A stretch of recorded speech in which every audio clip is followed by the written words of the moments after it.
Hello friends, मेरा नाम अनिश पांडे है और आज की वीडियो में हम लोग कोडेड इनइक्वालिटी को सीखेंगे। तो कोडेड इनइक्वालिटी को सॉल्व करने के लिए हम बॉक्स मेथड का यूज़ करेंगे और देखेंगे कि किस प्रकार से इस मेथड का प्रयोग करके हम अलग अलग प्रकार के क्वेश्चन को सॉल्व कर सकते हैं। तो आइए वीडियो को स्टार्ट करते हैं। तो बॉक्स मेथड में हम इस तरीके से एक बॉक्स बनाते हैं जहाँ पे सबसे पहले हम ग्रेटर देन लिखते हैं, उसके बाद ग्रेटर देन इक्वल टू, फिर बीच में हम इक्वल टू का साइन लगाते हैं, इसके नीचे लेस देन इक्वल टू और इसके नीचे लेस देन। तो इस तरीके से हम एक बॉक्स बनाते हैं। जैसे यहाँ पे डॉलर है, तो डॉलर का क्या मतलब है कि x is greater than or equal to Z, यानी x is greater than or equal to Z. तो ग्रेटर देन इक्वल टू का साइन ये है, तो इसके नीचे हम यहाँ पे ये लिखेंगे डॉलर। इसके बाद हमारा दूसरा सिंबल है परसेंटेज। तो परसेंटेज का मतलब है कि x is neither smaller than nor equal to Z, यानी x is greater than Z. तो अगर कोई सिंबल जैसे x हो गया वो जेड से न तो छोटा है न तो उसके बराबर है, तो x जेड से बड़ा हो जाएगा। तो यहाँ पे परसेंटेज का मतलब ग्रेटर देन हो जाएगा। ठीक है, तो यहाँ पे हम लिखेंगे ग्रेटर देन। तो अगर आपको इस तरीके के नाइदर नॉर वाले स्टेटमेंट में कन्फ्यूजन होता है तो उसके लिए भी ट्रिक है।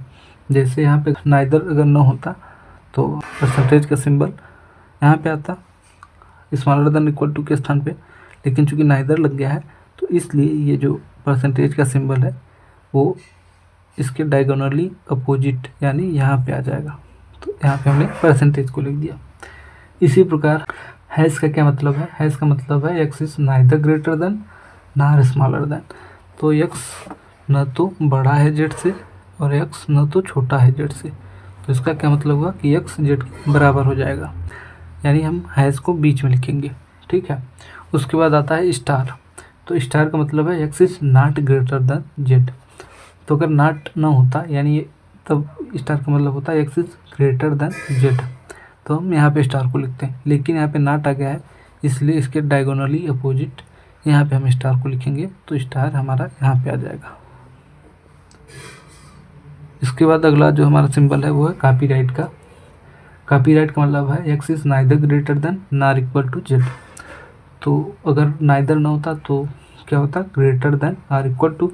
Greater than or equal to के लिए ये साइन है, चूँकि यहाँ पे नाइदर लग गया है तो इसके डायगोनली अपोजिट यहाँ पे लिखेंगे कॉपीराइट को। तो इस तरीके से हमारा बॉक्स बन जाएगा। ठीक है, तो बॉक्स हमारा इस तरीके से बन गया। अब आइए कुछ कॉन्सेप्ट हैं उनको समझते हैं, उसके बाद हम क्वेश्चन को सॉल्व करेंगे। तो मान लीजिए तीन क्वांटिटी ए, बी और सी हैं। ठीक है, और उनके बीच में इस तरीके के सिंबल है, यानी X is greater than B और B is greater than or equal to C. तो अगर हमको ए और सी के बीच में रिलेशन बताना हो तो हम यहाँ से कह सकते हैं कि ए जो है वो बड़ा है सी से। ठीक है, यही रिलेशन आएगा। यानी जब हम इन दोनों सिंबल को आपस में कंपेयर कर रहे हैं तो हमारा जो रिजल्ट आ रहा है वो इसके बराबर आ रहा है। इसी प्रकार अगर हम इन दोनों सिंबल को कंपेयर करें तो हमारा रिजल्ट क्या आएगा? अगर हम इन दोनों सिंबल को कंपेयर करें तो हमारा रिजल्ट आएगा ए इज लेस देन सी, यानी इन दोनों सिंबल को कंपेयर करने पे हमारा रिजल्ट ये आ रहा है। तो इसी तरीके से मान लीजिए अगर हमको कंपेयर करना हो ए और सी के बीच का रिलेशन फाइंड करना हो तो हमारा जो रिलेशन है वो ये आएगा, मतलब ए इज लेस देन सी। यानी अगर हम इक्वल टू के साथ किसी भी सिंबल को कंपेयर करते हैं तो हमारा आंसर हमेशा वो सिंबल आता है, मतलब इक्वल टू के अलावा जिस सिंबल से हम इक्वल टू को कंपेयर कर रहे हैं वही हमारा रिजल्ट आता है।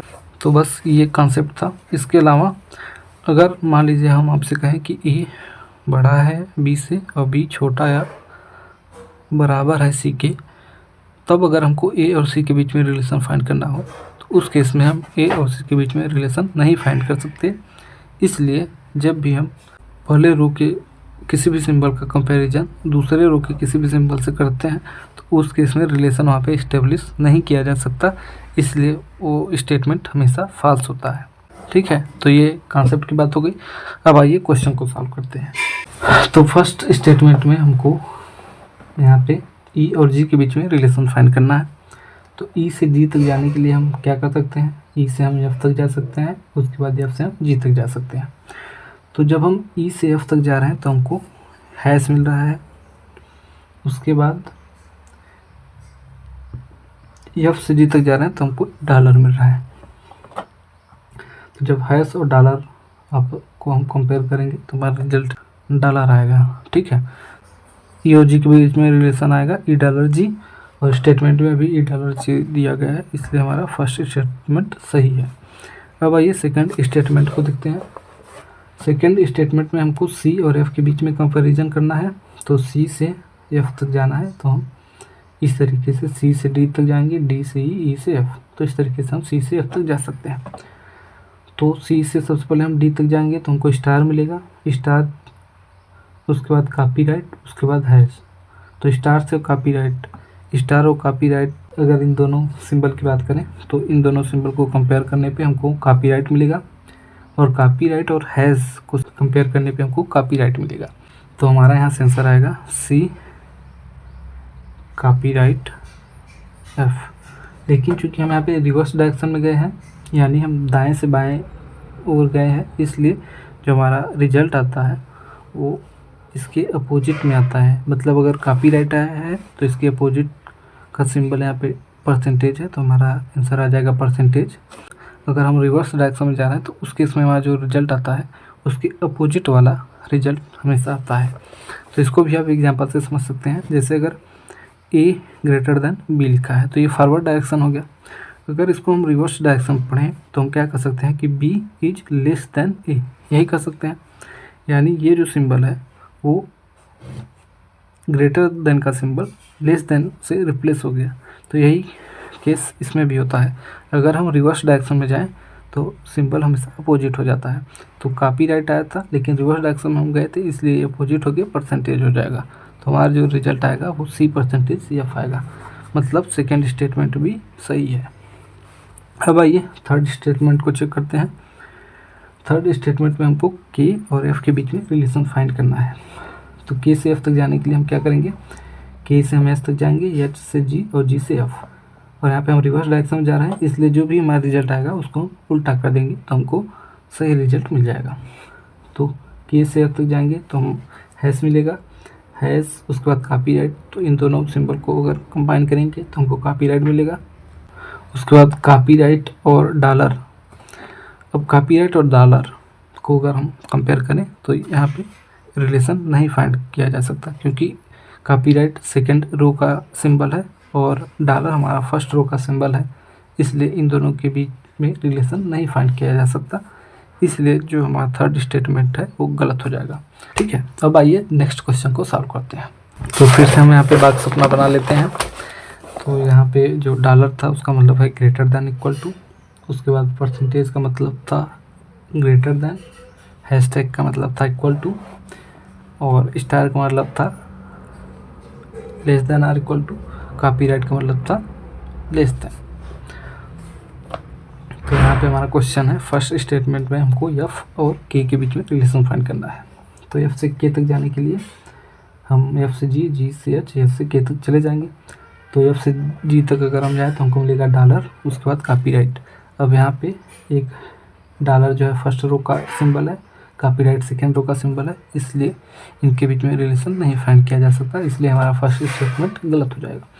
इसके बाद अगर हम एच से ई तक जाएं तो एच से एफ तक हम चले जाएंगे, उसके बाद एफ से ई तक चले जाएंगे। तो एच से एफ तक जाने के लिए हम रिवर्स डायरेक्शन में जाएंगे, लेकिन यहाँ पे रिवर्स डायरेक्शन में जाते हुए भी हमको एक फर्स्ट रो का एक सिंबल मिल रहा है, एक सेकेंड रो का सिंबल मिल रहा है, तो ये भी हमारा गलत हो जाएगा। अब अगर हम थर्ड स्टेटमेंट की बात करें तो थर्ड स्टेटमेंट में जी से डी तक जाना है। तो जी से एफ तक जाएंगे, उसके बाद एफ से डी तक जाएंगे। तो जी से एफ तक अगर हम जा रहे हैं तो रिवर्स डायरेक्शन में जा रहे हैं, इसलिए जो हमारा सिंबल है वो भी उल्टा हो जाएगा। तो डॉलर के नीचे है स्टार, तो जी और एफ के बीच में जो रिलेशन आएगा वो जी स्टार एफ आएगा। ठीक है, अब एफ से हमको डी तक जाना है। तो एफ से डी तक जाना है तो यहाँ पे स्टार था हमारे पास, उसके बाद हैशटैग है और कॉपीराइट। तो जब स्टार और हैश को मिलाएंगे तो हमको मिलेगा स्टार, स्टार और कॉपीराइट को मिलाएंगे तो हमको मिलेगा कॉपीराइट। तो हमारा यहाँ से आंसर आ जाएगा कॉपीराइट। जी और डी के बीच का रिलेशन हो जाएगा जी कॉपीराइट डी, इसलिए हमारा स्टेटमेंट 3 सही हो जाएगा। तो क्या इसका आंसर स्टेटमेंट 3 है या कुछ और है, ये देखते हैं। जी नहीं, इसका आंसर ओनली ए नहीं है, मतलब इसका आंसर ईदर 1 और 2 एंड 3 है। तो ये समझते हैं कि ऐसा क्यों हो रहा है। तो अगर हम फर्स्ट स्टेटमेंट की बात करें तो फर्स्ट स्टेटमेंट में है एफ डॉलर की। तो डॉलर का मतलब था ग्रेटर देन इक्वल टू, तो पहला स्टेटमेंट है एफ इज ग्रेटर देन और इक्वल टू की। सेकेंड स्टेटमेंट में क्या है, एच इज, ये ग्रेटर देन का सिंबल था, ग्रेटर देन ई, ठीक है। तो सेकेंड स्टेटमेंट में ये है। लेकिन यहाँ पे अगर हम देखें ऊपर तो एफ हैज़ ई ये दिया गया है, मतलब एफ बराबर है ई के। इसी तरीके से एच हैज़ के दिया गया है, यानी एच बराबर है के। तो यहाँ पे एफ ई के बराबर है और एच के बराबर है। तो इन दोनों में अगर हम एक एक सिंबल लें, यानी एफ के स्थान पे ई लें और के स्थान पे एच लें, तब पहला स्टेटमेंट क्या हो जाएगा, पहला स्टेटमेंट हो जाएगा ई ग्रेटर देन के की जगह पे हम एच लिखेंगे क्योंकि ये दोनों बराबर हैं। और सेकेंड स्टेटमेंट हो जाएगा एच इज ग्रेटर देन ई, या इसी को हम क्या लिख सकते हैं, इसी को हम लिख सकते हैं सेकेंड स्टेटमेंट को E is less than H, ठीक है। तो हमारा फर्स्ट स्टेटमेंट ये हो गया, सेकेंड स्टेटमेंट ये हो गया। तो क्या ये दोनों स्टेटमेंट एक साथ गलत हो सकते हैं? नहीं हो सकते, क्योंकि जब भी हम किन्हीं भी दो क्वांटिटी के बीच में कंपैरिजन करते हैं तो वहाँ पे 3 रिजल्ट ही पॉसिबल होते हैं। या तो वे दोनों क्वांटिटी आपस में बराबर हों, या तो ए बड़ा हो बी से, या तो ए छोटा हो बी से, ठीक है। यानी जब भी हम दो क्वांटिटी के बीच में कंपैरिजन करते हैं तो वहाँ पे इन तीनों में से कोई एक रिजल्ट आता है। लेकिन अगर स्टेटमेंट 1 भी गलत है, यानी ई न तो बड़ा है न तो बराबर है एच के, और ई न तो छोटा है एच, तो ऐसा हो ही नहीं सकता कि ये दोनों एक साथ गलत हो जाए, क्योंकि इसमें ये तीनों सिंबल आ जा रहे हैं और ये तीनों में से कोई एक तो आना ही है, इसलिए इसका आंसर होता है ईदर 1 और 2। तो अगर आपको इस तरीके के प्रॉब्लम मिले कोडेड, तो तब आप कैसे कर सकते हैं। तो यहाँ पे आप सबसे पहले जहाँ पे इक्वल टू का साइन है वहाँ पे आप लिख सकते हैं पहले से ही, जैसे एफ हैज़ ई है तो एफ बराबर ई लिख सकते हैं आप। उसके बाद एच हैज़ के है, यानी आप यहाँ पे लिख सकते हैं एच इज इक्वल टू के, ठीक है। और उसके बाद जो स्टेटमेंट दिया गया है उसको आप एक ही वेरिएबल में लिखें, जैसे एफ के स्थान पे आप ई को लिखें और के स्थान पे एच को लिखें, तभी आप जो है कि इस प्रकार की प्रॉब्लम को सॉल्व कर सकते हैं, नहीं तो आपका आंसर हमेशा गलत आएगा। तो इसको आपको ध्यान देना है। अब आइए नेक्स्ट प्रॉब्लम को सॉल्व करते हैं। तो यहाँ पे फिर से हम अपना बना लेंगे बॉक्स। तो यहाँ पे हमारा परसेंटेज था, उसके बाद डॉलर, बीच में था हैशटैग, स्टार एंड कॉपीराइट। तो फर्स्ट स्टेटमेंट है ए और डी, ए डॉलर डी, यानी ए और डी के बीच में हमको रिलेशन फाइंड करना है। तो ए से डी तक जाने के लिए हम ए से बी तक जाएंगे, बी से सी तक जाएंगे और उसके बाद सी से डी तक जाएंगे। अगर हम ए और से अगर सी तक जाना चाहें तो यहाँ पे हमको डॉलर और कॉपीराइट मिल रहा है। डॉलर हो गया फर्स्ट रो का सिंबल और कॉपीराइट हो गया सेकेंड रो का सिंबल। तो फर्स्ट रो और सेकेंड रो को हम कंपेयर नहीं कर सकते, इसलिए हमारा फर्स्ट स्टेटमेंट गलत हो जाएगा। इसी प्रकार सेकेंड स्टेटमेंट की अगर बात करें तो यहाँ पे है डी परसेंटेज ए, यानी हमको डी से ए तक जाना है।